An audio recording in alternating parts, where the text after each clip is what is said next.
జీవం కలిగిన దేవుని బిడ్డలారా, అందరికీ కూడా ప్రభువైన యేసుక్రీస్తు నామములో శుభములు వందనాలు తెలియజేస్తున్నాం. దేవాది దేవుడైన యేసుక్రీస్తు దేవుని చేసిన మేలను బట్టి, యేసుక్రీస్తు దేవుని కృపను బట్టి, దయాదాక్షిణ్యం బట్టి, యేసు ప్రభు చేసిన దేవుని ఆశీర్వాదాన్ని బట్టి సాక్ష్యం చెప్తున్నాం. దేవుని బిడ్డలారా, ప్రభువైన యేసుక్రీస్తు దేవుని కృపను బట్టి నాకు మారు మనస్సు కలగజేసి, యేసు నామములో బాప్తిస్మం కలగజేసి, పరిశుద్ధాత్మ వరములు కలగజేసి, ప్రత్యేకమైన జీవితము కలగజేసి, పెద్ద తాండ్రపాడు గ్రామ ప్రజలందరి కొరకు ప్రార్థన చేసే భాగ్యం, రాజోలు మండలంలో ఉన్న ప్రజలందరి కొరకు ప్రార్థన చేయడం, అల్లంపూర్ తాలూకాలో ఉన్న మనుషులందరి కొరకు ప్రార్థన చేయడం, మహబూబ్నగర్ ఉమ్మడి జిల్లాలో ఉన్న మనుషులందరి కొరకు ప్రార్థన చేసి భాగ్యము ప్రేరేపణ యేసు ప్రభు నాకు ఇచ్చాడు. తెలంగాణ రాష్ట్రంలో ఉన్న మనుషులందరూ క్షేమం కొరకు, ఆరోగ్యం కొరకు యేసు ప్రభు ప్రార్థన చేసే భాగ్యం, ప్రతిరోజు ఉదయం 3 గంటలకి లేచి అందరి కొరకు ప్రార్థన చేసే అవకాశం దేవుడు నాకు ఇచ్చాడు. దేవుని కొందనాలు. కనుక దేవుని బిడ్డలారా, భారతదేశ ప్రజలందరూ క్షేమం కొరకు, రాజుల కొరకు, అధికారుల కొరకు, మంత్రుల కొరకు, ప్రధానుల కొరకు, ముఖ్యమంత్రుల కొరకు, రాజకీయ నాయకుల కొరకు, ఎమ్మెల్యే కొరకు, ఎంపీల కొరకు, కలెక్టరు, ఎస్పీ కొరకు, ఉద్యోగస్తుల కొరకు, అందరూ ఆరోగ్యం క్షేమం కొరకు ప్రతి దినం కూడా ఉదయం లేచి 3 గంటలకి తెల్లవారుజామున ప్రార్థన చేసే ప్రేరేపణ యేసు ప్రభు అవకాశం నాకు ఇచ్చాడు. మామనారు జిల్లాలో, తెలంగాణ రాష్ట్రంలో, భారతదేశంలో ఉన్న హాస్పిటల్ ఉన్న రోగులందరి కొరకు ప్రార్థన చేస్తారు. హాస్పిటల్ ఉన్న వ్యాధిగ్రస్తులందరి ఆరోగ్యం కొరకు, స్వస్థత కొరకు ప్రార్థన చేస్తారు. దేవునికి మహిమ కలుగుగాక. భారతదేశంలో మంచి వర్షాలు కురవడానికి ప్రార్థన చేస్తారు. భారతదేశంలో మంచి పంటలు పండి, పురుగు కాటు తెగులు లేకుండా సమృద్ధి అయిన ధాన్యం ఉండటానికి ప్రార్థన చేస్తారు. దేవునికి మహిమ కలుగుగాక. అయితే దేవుని బిడ్డలారా, నేను యేసు ప్రభు దయని బట్టి కనుక 90 సంవత్సరంలో నేను సువార్త పరిచర్య చేయడానికి, సేవకుడిగా ట్రైనింగ్ చేయడానికి శంషాబాద్కి వెళ్ళాను. జాన్ శంకర్రావు అయ్యగారు ఉన్నారు మా సారు. నేను బైబిల్ ట్రైనింగ్ చేయాలి సార్ అని వెళ్తే తను ఏం చదువుకున్నాడో చదువుకోలేదు. చదువునికి వస్తుందా రాదు, రాయనికి వస్తుందా రాదు. అయితే నీకు ట్రైనింగ్ అవసరం కానీ కరపత్రికలు, వాక్యం అనే కరపత్రికలో ఒక సంచి కరపత్రికలు ఇచ్చి పంచుకుంటూ పోయి ఇదే నీ సువార్త అన్నాడు. కనపడాలకలో కాగితం ఇచ్చుకుంటూ పో. బర్రెలు కాస్తలకి, గొర్రెలు కాస్తలకి, నడుచుకుంటూ పోతే కూలోళ్ళకి, వాళ్ళకి, వీళ్ళకి సువార్త పత్రికలు పంచుకుంటూ శంషాబాద్ నుండి గద్వాలకు వచ్చాయి. గద్వాలకు వస్తాను కాక నాకు 15 రోజులు పట్టింది. దేవునికి మహిమ కలిగిన 90లో 15 రోజులు పడితే నేను ఆడ ఎబ్రోన్ చర్చి దగ్గరికి వచ్చా. రైల్వే స్టేషన్ పక్కన ఉంటుంది ఎబ్రోన్ చర్చి దగ్గరికి వచ్చి అప్పటికల్లా మాసిపోయాను, చెమటలు పడుతున్నాయి, బట్టలు మాసిపోయినాయి, స్నానం చేయలేదు, నా దగ్గర డబ్బులు లేవు సబ్బు కొనుక్కోవటానికి. బెరాకర్ చర్చ్, ఎబ్రోను చర్చి దగ్గరికి వెళ్ళి, అది ఏం చర్చ్ పేరు తెలియదు కానీ, పండుకున్నారు. మధ్యాహ్నం 1 గంటకి వెళ్ళి తలుపు కొడితే పాస్టర్ గారు లేచి ఏమయ్యా అని తిట్టింది, కచ్చి బిచ్చికి తిట్టి, నేను సౌకున్నమ్మా, స్నానం చేయక 15 రోజులైంది, కసి బిచ్చేతుంది, ఒక సభ్యమ్మ అన్న. సభ్యమంటే అమ్మ ఎవరు పంపారు నీకు, అట్లా అడగొచ్చునా అని కోపమైంది. సరే అమ్మా, నీ దగ్గర ఉంటే లేకపోతే లేదన్నా, ఉండు ఇస్తానని వెళ్ళి సంతూర్ సబ్బు పేపర్లాగా అయ్యి పక్కకేస్తుంది చూడి, అది తీసుకొచ్చి ఇచ్చింది పట్టుని. అది తీసుకొని వచ్చి అడవిలోకి వెళ్ళి ఒక నది దగ్గరికి వచ్చి, గద్వాలో నది దగ్గరికి, కృష్ణా నది దగ్గరికి వచ్చి ఏడిసి ప్రార్థన చేసింది. ఏం ప్రభు, సౌకర్యాలు, దేవుని సౌకర్యాలు సబ్బు ఇవ్వకుండా ఆమెకి ఎందుకు అంత కఠినమైన మనసు ఇస్తుంది, ఆమె కనికరమైన మనసు ఎందుకు పుట్టలేదని, సబ్బు లేదని ఏడిసి ప్రార్థన చేసి, ఆ స్నానం చేసి నీళ్ళల్లో బట్టలు పులుముకొని నీళ్ళల్లో స్నానం చేసుకొని ఆ యొక్క సబ్బు ఇచ్చినది చేతిలో పిసికి మగం కాడికైంది. దేవునికి మహిమ కలిగిన వచ్చేసినాక దేవునికి స్తోత్రం కలిగిన అక్కడి నుంచి వచ్చేసిన రైలు ఎక్కి మామనార్కి వచ్చిన. మామనార్ కాడ పాత పొలములు ఉంటే ఒక వ్యక్తి, అయ్యా సబ్బులు పట్టని 3 సంతూర్ సబ్బులు, 3 ఈట సబ్బులు తీసుకొచ్చి రాత్రి 10 గంటలకి వచ్చి ఇచ్చాడు. దేవునికి మహిమ కలిగిన. నేను ఒక్క సబ్బు కొరకు ఏడిసి ప్రార్థన చేశాను. అప్పుడు ఆ 3 సబ్బులు, బట్టల సబ్బులు, పై సబ్బులు, ఈట సబ్బులు 3, సంతూర్ సబ్బులు 3 పట్టుకొని 6 సబ్బులు పట్టుకుని తెల్లాలు సృష్టికర్తన దేవునికి యేసు ప్రభుకి కృతజ్ఞతాస్తుతులు చెల్లించిన మర్చిపోయాను. ప్రతి ఒక్కరు కూడా సంతూర్ సబ్బులు 5, 10 కొనియడం, నాకు ఇవ్వడం, 10, 5, 10 నాకు కొనియడం, ఇవ్వడం, నేను తీసుకొచ్చి నా భార్యకి ఇవ్వడం, అలాగనే ఇస్తున్నారు. మేము సంతూర్ సబ్బులు కొనలేంగా.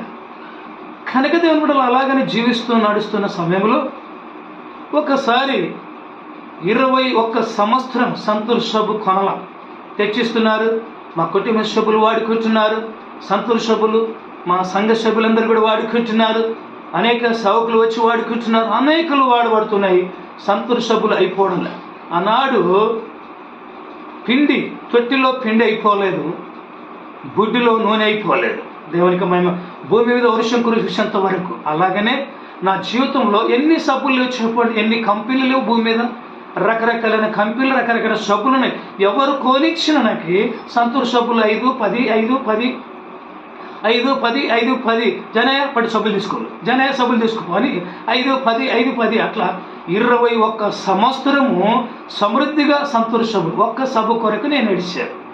ఒకటే సంతూర్ సబ్బు కొరకు ఏడిస్తే దేవుడు అనేకులకు ప్రేరేపించి ఎన్ని వాడుకో, ఎంత పై పెట్టుకుంటూ పట్టుకో, ఎంత స్నానం చేసో చేయని సంతూర్ సబ్బులు 5, 10, 5, 10, 5, 10 కనపడకూడదు తెస్తే తెచ్చి ఇంటికి ఇస్తే నా భార్య అన్నది, ఎన్ని సబ్బులు ఉన్నాయి మళ్ళీ ఎందుకు తెచ్చినావు, 50 సబ్బులు ఉన్నాయి ఇంట్లో, మళ్ళీ 20 సబ్బులు తెచ్చినావు అన్నది. నేను కొనలేదమ్మా, కొనుక్కు రాలేదు, ఒక ఆయన కొనిచ్చాడు తీసుకొచ్చానండి. దేవునికి మహిమకరం. ఎన్నడూ మన ఇంటిలో సంతూర్ సబ్బు అయిపోవాలి. కారం అయిపోయింది, ఉప్పు అయిపోయింది, బియ్యం అయిపోయింది, నూనె అయిపోయింది, అన్నీ అయిపోయినా కానీ మన ఇంటిలో మన కుటుంబంలో సంతూర్ సబ్బు మాత్రం అయిపోయిన చరిత్ర లేదు. దేవుడు సమృద్ధిగా దీవించాడు. ఆనాడు నూనె అయిపోలేదు గుడ్డిలో, ఏలీ ప్రవక్త కాలంలో తొట్టిలో పిండి అయిపోలేదు, భూమి మీద వర్షం కురిసిపోయేవారు. సేమ్ అలాంటి సాక్ష్యమే నాకు దేవుడిచ్చాడు. మామూలు జిల్లాలు కానీ, తెలంగాణ రాష్ట్రములు కానీ, భారతదేశం కానీ ఏలీ ప్రవక్తకి ఎట్లా అద్భుతం చేసాడు యేసు ప్రభు నాకు చేశాడు. దేవునికి మహిమ కలుగును గాక. నేను యేసు క్రీస్తు ప్రభుని మైపరుస్తుంటే ఈరోజు వరకు కూడా నీల్ బ్యాలెన్స్ కనుక ప్రభునేసు క్రీస్తు 100 రూపాయల జీతం లేదు, నాకు జీతం అనేది లేదు. ప్రభునేసు క్రీస్తు సేవలో 40 సంవత్సరాలంటే ప్రభుని ప్రకటిస్తున్నా. గ్రామాలు తిరుగుతున్నా, మండలాలు తిరుగుతున్నా, తాలూకాలు తిరుగుతున్నా, జిల్లాలు తిరుగుతున్నా, రాష్ట్రాలు తిరుగుతున్నా, దేశాలు ప్రపంచ దేశాలు తిరిగి విమానాలలో ప్రయాణం చేసి ప్రభుని గణపరిచి ప్రకటిస్తున్నా. నేను బ్యాలెన్స్, డబ్బులు లేవు, ఆస్తులు లేవు, నాకు గజం భూమి లేదు, తులం బంగారు లేదు, 1000 రూపాయల బ్యాంక్ బ్యాలెన్స్ లేదు. ప్రభునేసు క్రీస్తు దేవుని సావుకుడిగా నేను దీవించబడి వాడబడుతున్నా. అనేకమైన కార్యక్రమాలు చేస్తున్నా. ఇంటికి సువార్త, ఇది సువార్త సభలు, సావుకుల సభలు, ఇంటికి సువార్త, స్త్రీల సభలు, పురుషుల సభలు, సావుకుల ఉద్యోగ కొడుకులు, అనేకమైన కార్యక్రమాలు, సభలు. మామూలు ఉమ్మడి జిల్లాలో ఏ పాస్టర్ కూడా నాయన మీటింగ్లు పెట్టలేడు. నేను ఒక్కనే ప్రతి నెల 2 సభలు, ప్రతి నెల 2 మీటింగ్ బహిరంగ సభలు నేను ప్రభు పాదాలు పట్టుకొని పెడుతున్నా. మహిమకరంగా జరుగుతుంది, ఘనంగా జరుగుతుంది. ప్రభుకి మహిమకరంగా ప్రజలందరూ సంతోషించేదానిగా మీటింగ్ జరుగుతుంది. నా దగ్గర డబ్బులు లేవు, అనేకులు తెచ్చిస్తున్నారు. మీటింగ్ బాగా చేస్తున్నావు, సేవ బాగా చేస్తున్నావు పాస్టర్ గారు అని తెచ్చిస్తున్నారు. దేవుని బిడ్డలారా, ప్రభుని యేసుక్రీస్తునని దీవించాడు, ఆశీర్వదించాడు, ఆనందంతో ఆరోగ్యంతో దీవించాడు. నాకు ఒక కుమారుడు, ఒక కుమార్తె, నాకు ఇల్లు వాకిలి ఆస్తులు ఏం లేవు. నా 2 పిల్లలు కూడా పని చేసుకొని బతారు. వాళ్ళకి 100 రూపాయలు నేను ఇవ్వను. దేవుని పిల్లలు ఇచ్చిన కానుకను నేను తింటా. సువార్త సేవకి నశించే ఆత్మల కొరకు ఖర్చు పెడతారు. డబ్బులు ఖర్చు పెట్టడమే నాకు తెలుసు, గొప్ప పెట్టేది నాకు తెలియదు. ఎందుకంటే 12 మంది శిష్యులు తమ ఆస్తులను అమ్మి సువార్తను ఖర్చు పెట్టి హతసాక్షులై ప్రపంచానికి యేసు ప్రభుని ప్రకటించారు. అలాంటి సేవ నాది. 12 మంది శిష్యులు లాంటి సేవ కార్యక్రమం నాది, విశ్వాసం నాది, ప్రార్థన జీవితం నాది. 12 మంది శిష్యులు గోనపట్ట కట్టుకున్నారండి. గోనపట్ట కట్టుకొని ప్రభును ప్రకటించారు. మరణం చేయించిన ప్రభును ప్రకటించారు, యేసు ప్రభుని. పునరుత్థాన యేసు ప్రభును ప్రకటించారు. రెండో రకడ రానని యేసుక్రీస్తు ప్రభుని ప్రకటించి మహిమపరిచారు. అదే సేవ నేను చేస్తున్నాను. బట్టలు వేసుకోవాలి, కాశీలు బట్టలు వేసుకోకూడదండి. శరీరం కనపడకుండా, దిగంబరం కనపడకుండా బట్టలు వేసుకోవాలి. బట్టలు సూటు బూట్ వేసుకోకూడదు. అనవసరంగా డబ్బులు ఖర్చు పెట్టకూడదు. బట్టలకి, కార్లకి, బంగ్లకి ఇంట్లో ఖర్చు పెట్టకూడదు. ప్రభుని యేసుక్రీస్తును ప్రకటించడానికి మాత్రమే ఖర్చు పెట్టాలి. ప్రభుని యేసును మహిమపరచడానికి ఖర్చు పెట్టాలి. ఎవరైనా ఇబ్బందులు ఉన్న వారికి, రోగంతో ఉన్న వారికి, బాధతో ఉన్న వారికి, కష్టంలో ఉన్న వారికి సహాయం చేయడానికి దేవుని పిల్లలు ఇచ్చిన కానుక ఖర్చు పెట్టాలి. బ్యాంకులలో దాపెట్టకూడదు, ఆస్తులు కొనకూడదు, బంగారు కనకూడదు, డబ్బులని దాపెట్టకూడదు. అది శాపము, అది పాపము. ప్రభునేసు క్రీస్తు దేవుడు చేసిన గొప్ప కార్యాల గురించి నేను సాక్ష్యం చెప్తున్నా. నాకు చేసిన మేలు, నాకు చేసిన అద్భుతాలు, నాకు చేసిన సూచక్రియలు, నాకు చేసిన మహాత్మ కార్యములు భారతదేశంలో ఏ సేవకుని కూడా యేసు ప్రభు చేయాలి. నాకు 12 మంది శిష్యులు చేశాడు, నాకు చేశాడు. దేవునికి మహిమ కలుగును గాక. నా సాక్ష్యాన్ని ముగిస్తున్నా. సాక్ష్యం ఇస్తున్న దేవుని బిడ్డలారా, మీ అందరికి కూడా ప్రభునేసు క్రీస్తు నామములో వందనాలు, వందనాలు, వందనాలు.